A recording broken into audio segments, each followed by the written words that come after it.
Hello! Aujourd'hui, nous allons explorer des pistes innovantes pour améliorer votre concentration. Si pendant votre boulot, vous n'arrivez pas à vous concentrer, vous décrochez facilement ou vous n'arrivez pas tout simplement à vous mettre au boulot, alors cette vidéo est faite pour vous. Ici, je vais vous parler de 5 astuces, Dixit 5 techniques, pour vous aider à rester concentré ou à être concentré tout simplement. Non seulement je vais vous expliquer en quoi consistent ces méthodes, mais également leurs avantages et leurs inconvénients. Ainsi, vous pourrez faire la différence entre ce qui vous convient, ce qui ne vous convient pas, et peut-être que vous pourrez également jumeler certaines méthodes. Trêve de bavardage, on est parti. La première astuce Dixit technique, c'est la méthode Pomodoro. J'en ai déjà parlé dans une de mes vidéos, que je te mets dans le petit i. Et la méthode Pomodoro, en quoi elle consiste? La méthode Pomodoro de base consiste à travailler pendant 25 minutes et s'arrêter pendant 5 minutes pour souffler, faire une pause, aller chercher un café, aller aux toilettes, etc.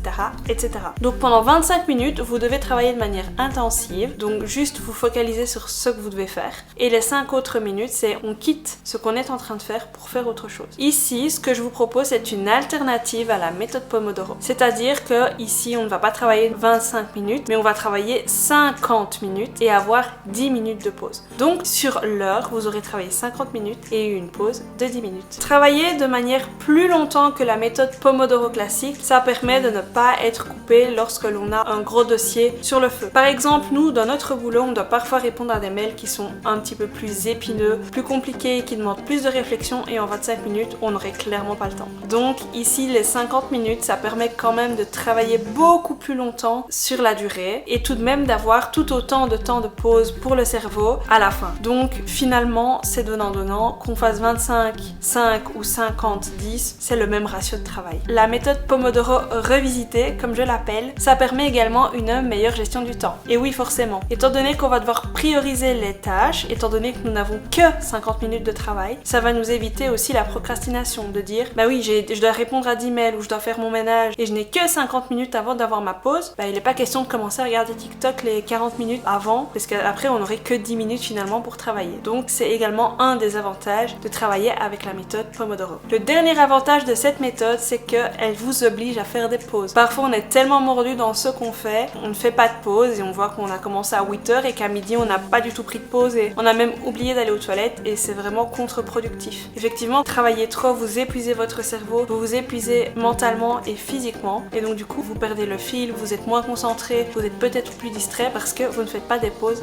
régulières. Alors évidemment la méthode Pomodoro elle a ses failles et moi je peux en relever deux que je vais vous expliquer. La première c'est qu'elle n'est pas adaptée évidemment à tout le monde et à toutes les tâches. Il y a parfois des contextes professionnels qui ne permettent pas d'utiliser la méthode Pomodoro. Parfois vous allez avoir des grosses réunions de 3 heures, il n'est pas question de dire écoutez ça fait 50 minutes qu'on est en réunion, on peut pas faire une pause s'il vous plaît. Quand c'est comme ça, on n'a pas vraiment la possibilité de faire du Pomodoro. Parfois également, il y a certaines tâches qui nécessitent de la créativité qui est constante. Donc on ne peut pas nécessairement prendre des pauses à ce moment-là non plus. Le deuxième inconvénient que j'ai pu relever, c'est au niveau de la rigidité de la méthode. Comme je l'ai dit, on travaille par bloc de 50 minutes. Donc ça peut paraître assez rigide quand on a des tâches qui sont parfois assez fluctuantes. On peut avoir plusieurs petites tâches qu'on peut regrouper et ça ne prendra peut-être que 30 minutes. Et parfois on a des tâches qui prendront beaucoup plus de temps que 50 minutes et on ne peut pas se permettre de perdre le fil. La deuxième méthode, c'est la méthode du mind mapping. Le mind mapping, qu'est-ce que c'est? J'en ai jamais parlé d'ailleurs. C'est le fait d'utiliser des cartes mentales pour cartographier en fait son état d'esprit et ce qu'on a à l'intérieur de notre cerveau. C'est vraiment de séquencer une grosse tâche en plusieurs petites tâches pour pouvoir s'y retrouver. Parfois, utiliser le mind mapping, c'est plus facile de le faire sur papier. Donc vous prenez un papier avec l'objet central qui est finalement le goal ultime et de là va apparaître plusieurs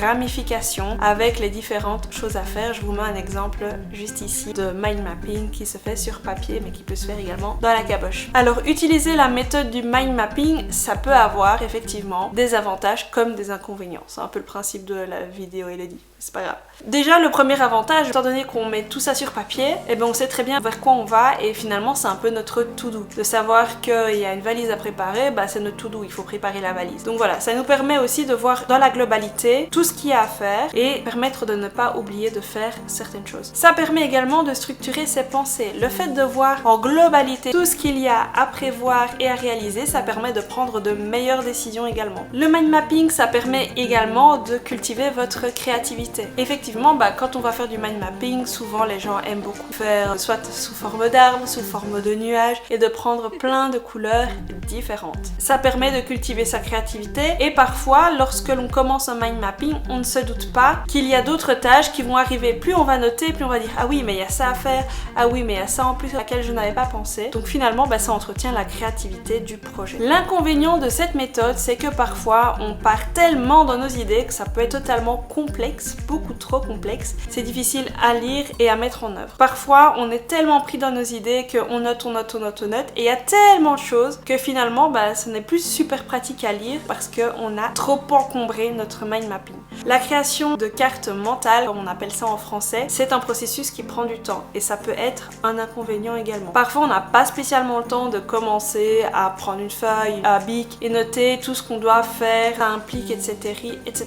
Donc le mind mapping c'est bien pour des grosses tâches qui sont à plus long terme, que si c'est une tâche, aller faire ses courses par exemple pour dans 10 minutes, prenez une to-do list et ça ira beaucoup plus vite que faire un mind mapping quoi. La troisième astuce, ou en tout cas la troisième méthode pour aider à la concentration et à la planification pour être plus efficace, c'est le fait d'écouter de la musique en travaillant. Parfois, avoir de la musique, ça permet de stimuler la créativité et la concentration. Moi personnellement, quand je travaille, j'aime beaucoup utiliser des playlists sur YouTube de chill house parce que c'est assez rythmé, ça me permet de me motiver. Il y a également des playlists un peu hivernales et j'aime beaucoup. Et il y a également des gens qui, parfois quand ils sont très stressés, préfèrent écouter de la musique classique ou des musiques un peu plus douces pour justement arrêter de partir dans tous les sens de leur esprit et se recadrer sur ce qu'ils font parce que la musique les apaise. Donc on peut tout à fait également prévoir une petite playlist personnalisée à soi-même pour être un peu plus productif dans sa vie de tous les jours. Les avantages de mettre de la musique, c'est qu'elles vont déjà bloquer les distractions. Étant donné qu'on a entre guillemets déjà une distraction avec de la musique, ça va nous éviter d'aller parfois spontanément sur le téléphone parce qu'on a quelque chose d'ambiant qui nous permet de nous concentrer et nous empêche finalement d'aller sur une page Google ou d'aller regarder sur TikTok parce que finalement notre téléphone tourne avec YouTube en fond. Avoir une playlist personnalisée, ce qui est vraiment pas mal, c'est qu'elle s'adapte à vos besoins, à vos envies, à votre humeur et à votre façon de voir les choses de la vie à l'instant T. Si vous êtes plutôt énergique, vous allez mettre quelque chose d'un peu plus énergique, que si vous êtes un peu plus fatigué, vous allez mettre peut-être quelque chose d'un peu plus jazz ou quelque chose d'un peu plus soul par exemple. Au niveau des inconvénients, il y en a deux que je peux relever. La première, avoir de la musique, c'est à double tranchant. Soit ça va vous aider à vous concentrer et ça va vous mettre un petit coup de boost, soit dans le contraire, ça va complètement vous distraire parce que vous aurez la musique en tête, vous allez le fredonner, ou vous allez chanter les paroles. Donc pour essayer d'éliminer un maximum les distractions par rapport à la musique, essayez d'avoir des musiques sans paroles que vous ne connaissez pas, soit dans des langues que vous ne pratiquez pas, en russe, en anglais ou que sais-je, soit avoir complètement des bandes son sans avoir des chanteurs derrière. Le deuxième inconvénient, malheureusement, c'est également d'avoir des soucis au niveau de la collectivité. Avoir une musique en fond, c'est très bien, mais quand on est en open space, c'est juste pas possible. Donc soit vous avez le casque sur les oreilles et ça vous permet d'avoir de la musique en fond pour pouvoir travailler, mais en open space, avoir la radio par exemple, c'est pas toujours une bonne idée, les musiques ne conviennent pas à tout le monde, il y a des gens qui sont distraits avec de la musique et qui ont besoin de calme pour se concentrer, donc là c'est vraiment à voir avec vos collègues, mais c'est pas très conseillé. Quatrième astuce ou quatrième méthode, c'est d'avoir des courts exercices physiques durant votre routine. J'en ai parlé en tout début de vidéo, pour pouvoir être concentré, il faut faire des pauses. Et ce que je vous conseille de faire durant vos pauses, c'est de faire de l'exercice. Alors je ne vous dis pas d'aller faire un footing d'une demi-heure parce que sinon c'est contraire à la méthode Pomodoro, mais c'est de faire des exercices pour relâcher les tensions des muscles, etc.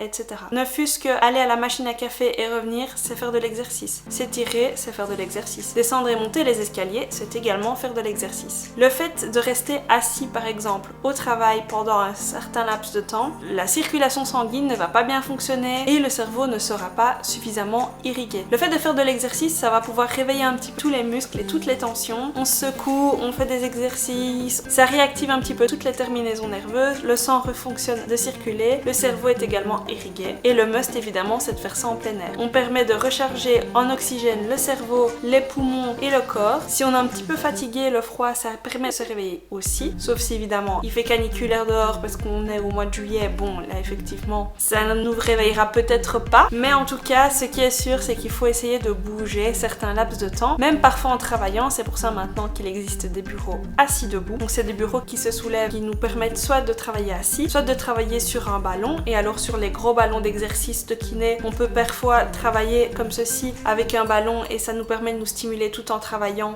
ça nous évite de rester statique. Et on peut également travailler de manière debout. Et ainsi, on a l'impression en fait de faire un peu de sport tout en travaillant, donc c'est pas mal. Évidemment, l'avantage de faire de l'exercice durant ces pauses, ça nous permet de rester alerte toujours et de ne pas s'endormir. Et comme je le disais également, ça permet de réduire le stress, mais surtout les tensions. Si on reste assez focus sur un écran par exemple pendant un certain temps, on peut tout de suite avoir un peu mal à la nuque parce qu'on s'est mal positionné, tandis que si on bouge assez régulièrement, on n'aura pas de risque, ou en tout cas on aura moins de risque d'avoir un torticolis par exemple. Alors faire de l'exercice, encore une fois, c'est comme la méthode Pomodoro, ça a un certain désavantage si on doit s'arrêter. Si on doit s'arrêter pour aller faire du sport et qu'on était sur une tâche qui était très importante, on était très focus, très concentré là-dessus, forcément on va peut-être perdre le fil de nos idées et quand on va reprendre le travail, on ne saura plus où on en est. De plus, si on essaie de bouger pendant qu'on travaille et qu'on a des gens à côté, ça peut peut-être les distraire aussi, donc ça peut être aussi une forme d'inconvénient. Pas pour soi, mais pour les autres. Donc il faut vraiment peser le pour et le contre de ce type de méthode, c'est un petit peu comme la musique finalement. Et puis le dernier inconvénient que je pourrais souligner, l'exercice en tant que tel, parfois on n'a pas spécialement l'endroit pour le faire.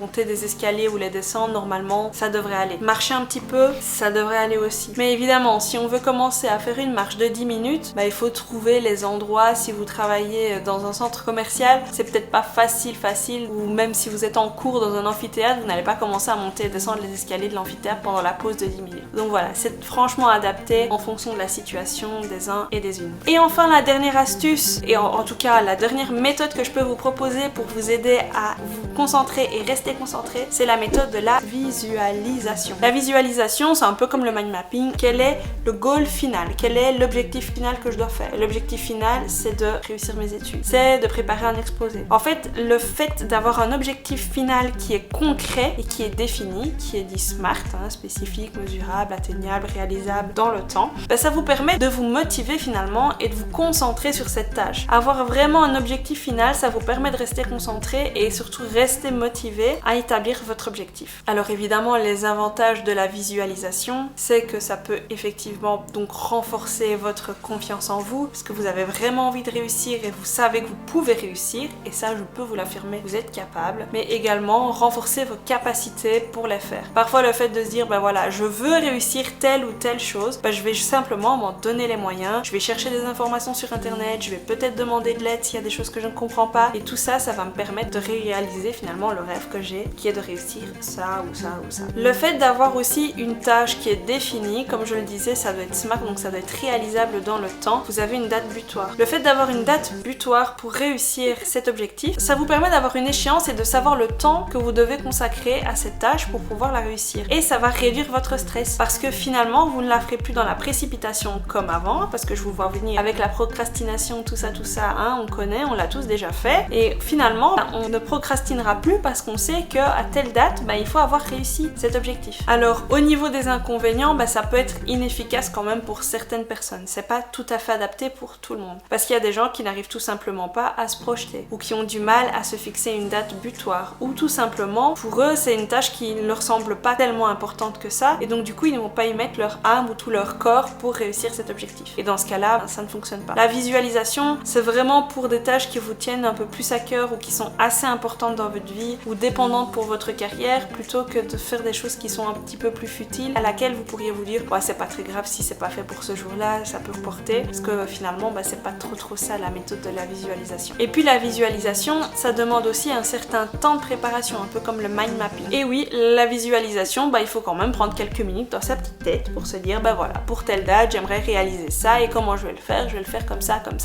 Mais pour certaines personnes qui sont pressées et qui n'ont pas le temps, on n'a pas ces quelques minutes pour faire cette visualisation. Donc encore une fois, en fonction des tâches que vous devez réaliser, en fonction des objectifs que vous avez, et bien forcément la visualisation, elle n'est pas destinée à tout le monde. N'oubliez surtout pas que les méthodes que je vous donne, ou n'importe quelle méthode que vous pourrez trouver sur internet, ne fonctionnent pas pour tout le monde, dépendent d'une personne à l'autre. Il faut vraiment les essayer et tester, ajuster, réajuster, se dire ça ne fonctionne pas, peut-être les remettre à sa sauce pour essayer de trouver la bonne méthode ou les bonnes méthodes qui, mises ensemble, peuvent fonctionner sur vous et peuvent vous donner un petit peu plus de concentration. La concentration, vous le savez, c'est la clé de la productivité, donc n'hésitez pas à les mettre en place dès aujourd'hui pour avoir un maximum de résultats le plus tôt possible. J'espère que cette vidéo vous a plu. N'hésitez pas à mettre un petit j'aime si c'est le cas et me mettre un petit commentaire pour me donner peut-être vous vos astuces en productivité, concentration, ou peut-être me dire si vous avez testé certaines méthodes et ça fonctionne pour vous. Moi je vous fais de gros bisous et je vous dis à la semaine prochaine dans les nouvelles astuces d'Elo.